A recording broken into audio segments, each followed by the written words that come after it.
Untuk memulihkan akses vital di Sumatera Barat, pemerintah berupaya memperbaiki infrastruktur yang rusak akibat banjir bandang dan longsor.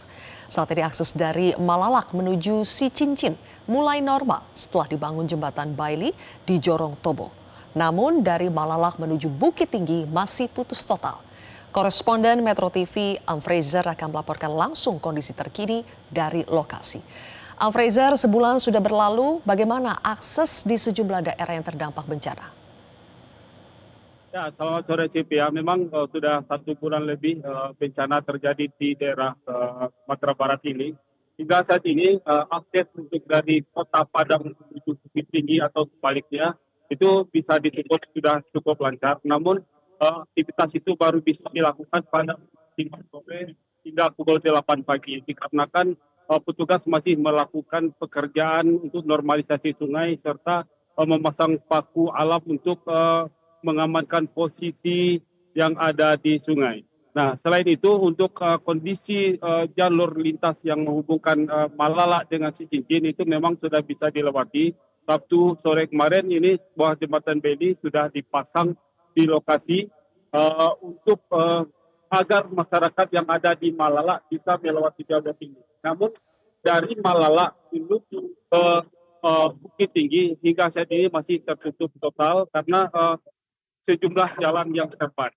Dan sementara dari Bukit Tinggi menuju Lubuk Pasung atau Maninjau ada 2 titik longsor yang terjadi di Sungai Landia dan saat ini 2 lokasi tersebut sudah berhasil dievakuasi oleh TNI menggunakan alat berat dan sore ini jalur dari Bukit Tinggi menuju Lubuk Pasung atau Maninjau sudah bisa dilewati namun harus tetap hati-hati karena masih berpotensi longsor susulan.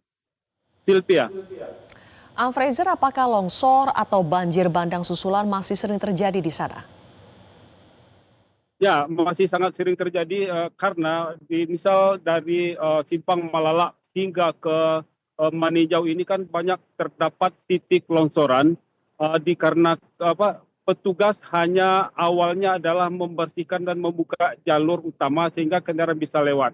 Sementara tebing-tebing yang masih terjal itu masih belum bisa dibuka secara maksimal dan itulah yang berpotensi terjadi banjir susulan atau longsor susulan. Dan ini biasanya terjadi setelah terjadi hujan yang cukup deras pada sore atau pada malam hari ini. Sylvia. Selalu sudah sejauh mana ya perkembangan pembangunan Huntara di Kabupaten Agam? Apakah sudah ada yang siap huni?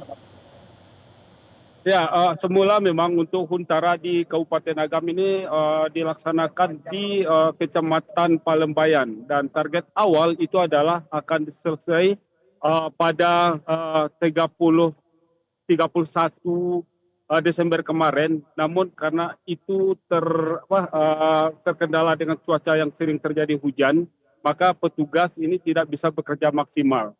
Dan di Palembayan ini ada sekitar 217 yang harus disiapkan.